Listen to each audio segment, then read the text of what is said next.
আজ বাংলা নববর্ষ বছরের প্রথম দিন পূর্ব মেদিনীপুরের তমলুকে 51 পীঠের অন্যতম পীঠ দেবী বর্গভীমা মন্দিরে পুজো দিলেন রাজ্যের বিরোধী দলনেতা শুভেন্দু অধিকারী। এদিন সকালে প্রথমে তমলুক গৌরাঙ্গ মন্দির থেকে পদযাত্রা শুরু করেন, তারপর দেবী বর্গভীমা মন্দিরে এসে পুজো দেন।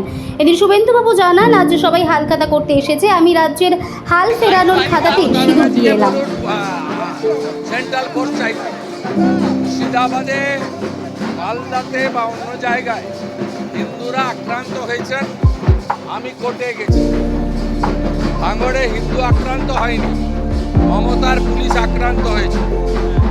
মমতাকে চাইতে হবে সেন্ট্রাল কোর্ট। আপনি ফেল, আপনি ফেল, আপনি ফেল, পুলিশ মন্ত্রী হিসাবে ফেল। একাধিক মায়ের সেবা দান করার কাজ আমাকে করার সুযোগ দিয়েছে। আমি সবাই হাল খাতানোর খাতা নিয়ে যাচ্ছেন, আমি হাল ফেরানোর খাতাতে সিঁদুর লাগিয়ে দিয়ে রাজ্যের হাল